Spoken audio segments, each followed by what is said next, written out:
ଯେଉଁ ଚୋରା କାରବାର କରି ଦିନେ ଚାକିରି ହରାଇଥିଲେ ସେହି କାମ ପାଇଁ ପୁଣି ଥରେ ଜେଲ୍ ଯିବାକୁ ପଡ଼ିଛି। ନକଲି ପୁଲିସ ବେଶରେ ଲୋକଙ୍କୁ ଠକୁଥିବା ଜଣେ ପୂର୍ବତନ ପୁଲିସ କର୍ମଚାରୀଙ୍କୁ ଧରିଛି ଅସଲି ପୁଲିସ। କନ୍ଧମାଳ ଜିଲ୍ଲା ଖଜୁରୀପଡ଼ା ଥାନା ଅଞ୍ଚଳରେ ନିଜକୁ ପୁଲିସର ପରିଚୟ ଦେଇ ଲୋକଙ୍କଠାରୁ ଟଙ୍କା ଆଦାୟ କରି ଫେରାର ଥିବା ଜଣେ ବ୍ୟକ୍ତିଙ୍କୁ ପୁଲିସ ଗିରଫ କରିଛି। ଯୁବକ ଜଣକ ହେଲେ ନୟାଗଡ଼ ଜିଲ୍ଲା ଓଡ଼ଗାଁ ଥାନା ନନ୍ଦୀଘର ଗ୍ରାମର ବସନ୍ତ କୁମାର ନାହାକ। ତା ନିକଟରୁ ମୋବାଇଲ, ଟଙ୍କା, ନକଲି ପୁଲିସ ଆଇ କାର୍ଡ ସହ ଓଡ଼ିଶା ପୁଲିସ ଟି ସାର୍ଟ ଜବତ କରାଯାଇଛି। ଗତ ସେପ୍ଟେମ୍ବର 9 ତାରିଖରେ ବୌଦ୍ଧ ଜିଲ୍ଲା ପୁରୁଣା କଟକ ଅଞ୍ଚଳର ଧୀରେନ ବେହେରା ବାଲି ବୋଝେଇ ପିକଅପ୍ ଗାଡ଼ି ନେଇ ଯାଉଥିଲେ। ଖଜୁରୀପଡ଼ା ଥାନା ଗାଡ଼ିଆପଡ଼ା ଘାଟି ନିକଟରେ ବସନ୍ତ ନାହାକ ପିକଅପ୍ ଗାଡ଼ିକୁ ଅଟକାଇଥିଲେ। ନିଜକୁ ପୁଲିସର ପରିଚୟ ଦେଇ ଅତି ଚତୁରତାର ସହ ଗାଡ଼ି ଯାଞ୍ଚ କରିଥିଲେ। ଧୀରେନଙ୍କଠାରୁ ମୋବାଇଲ ଫୋନ ସହ 20,000 ଟଙ୍କା ଲୁଟି ନେଇଥିଲେ।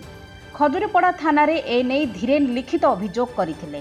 ସେବେଠାରୁ ଅଭିଯୁକ୍ତ ବସନ୍ତ ନାହାକ ଫେରାର ଥିଲା। ତେବେ ଆଜି ସେ କୋର୍ଟକୁ ଆସିଥିବା ବେଳେ ପୁଲିସ ତାକୁ ଚତୁରତାର ସହିତ କାବୁ କରି ନେଇଥିଲା।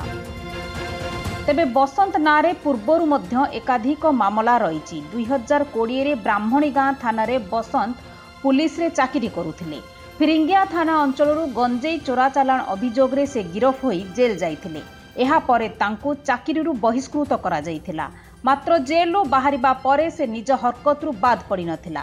ବିଭିନ୍ନ ସମୟରେ ନିଜକୁ ପୁଲିସର ପରିଚୟ ଦେଇ ଲୋକମାନଙ୍କୁ ଠକୁଥିଲା। କନ୍ଧମାଳ ଜିଲ୍ଲା ସହ ନୟାଗଡ଼ ଓ ବୌଦ୍ଧ ଜିଲ୍ଲାରେ ମଧ୍ୟ ତା ନାଁରେ ଏକାଧିକ ମାମଲା ରହିଛି। ତେବେ ଆଜି ପୁଲିସ ତାକୁ ଧରିବାରେ ସଫଳ ହୋଇଛି। ଫୁଲବାଣୀରୁ ସଦାଶିବ ପାତ୍ରଙ୍କ ରିପୋର୍ଟ, ଖବର ଓଡ଼ିଶା।